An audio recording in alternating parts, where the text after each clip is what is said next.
ini kita akan ngobrolin sesuatu yang sering banget kita dengar di pelajaran sosial, tetapi belum sepenuhnya kita pahami, yaitu sistem kekerabatan matrilineal dan patrilineal. Halo semua, aku Ayesa. Di sini aku bakal bantu jelasin tentang sistem kekerabatan matrilineal. Hai, aku Naura. Aku bahas sistem patrilineal. Dan aku Regina, aku bakal kasih tahu contoh dan kesimpulan di akhir. Yuk langsung mulai.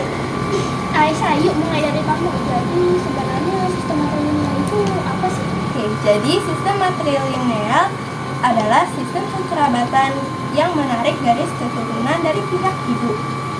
Jadi, dalam budaya ini nama keluarga warisan, bahkan peran sosial diturunkan dari pihak ibu.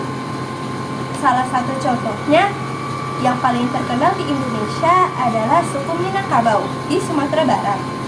Wah, berarti perempuan di sana punya peran yang penting banget ya? Bener banget.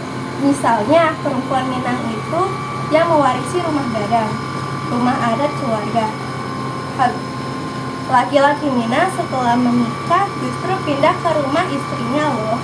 Dan yang menariknya, laki-laki tetap punya peran penting juga sebagai mama atau paman dari pihak ibu. Jadi mereka masih punya tanggung jawab besar dalam membimbing ke keluarganya. Oke, kalau seperti begitu, sekarang kita lanjut ke sistem patrilineal. Naura, boleh tolong dijelasin? Tentu, jadi sistem patrilineal itu kebalikan dari matrilineal.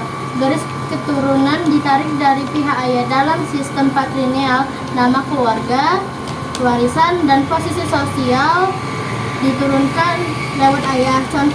Contohnya banyak banget, kayak di suku Batak, Jawa, Bugis, dan banyak budaya lain di Indonesia. Berarti anak biasanya kalau pakai marga atau nama keluarganya itu dari ayah ya? Iya, dalam beberapa budaya seperti Batak, Bugis, hanya anak laki-laki yang bisa meneruskan marga.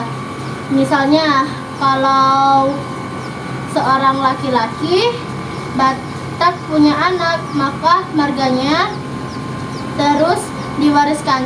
Tetapi kalau anaknya perempuan, meski tetap dihargai, tapi tidak dianggap meneruskan marga.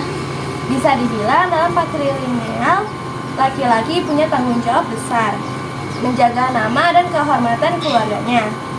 Menarik banget ya, tapi kalau dari sistem gender, berarti sistem matrilineal lebih berpihak kepada perempuan ya? Enggak juga. Ini yang sering disalahpahamin. Di sistem patrilineal, meskipun garis keturunan dari ibu, laki-laki tetap mempunyai peran yang sangat penting. Seperti tadi dibilang, mereka jadi pemimpin dalam keluarga ibu, bukan suami tapi paman. Begitu juga dari patrilineal. Meskipun garis keturunan dari ayah, perempuan tetap dihormati dan punya peran penting dalam rumah tangga. Jadi, ini bukan soal siapa yang lebih unggul, tapi soal struktur sosialnya. Benar, misalnya nih, aku punya teman di Minang. Dia perempuan dan rumah adat keluarganya diturunkan ke dia, tapi urusan adat mamanya yang memimpin. Jadi kayak ada sistem bagi peran, bukan dominasi. Dan kalau kita lihat di banyak keluarga Jawa, meski sistem patrilineal, ibu tetap jadi sosok yang paling dihormati. Jadi sistem itu memang tradisi, tapi peran nyata dalam keluarga bisa fleksibel, tergantung nilai masing-masing keluarga. Wah, keren banget ya. Jadi kesimpulannya apa nih? Kesimpulannya, baik matrilineal maupun patrilineal, dua-duanya adalah bagian dari kekayaan budaya Indonesia. Gak ada yang lebih baik atau buruk, semuanya punya cara tersendiri dalam menjaga hubungan keluarga dan nilai-nilai leluhur. Dan penting buat kita generasi sekarang buat memahami ini supaya bisa menghormati keberagaman budaya yang ada. Setuju banget.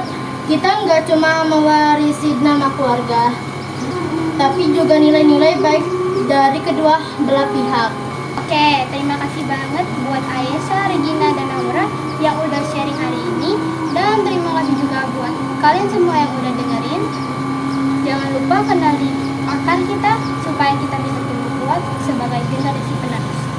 Sampai jumpa lagi. Sampai jumpa lagi. Bye.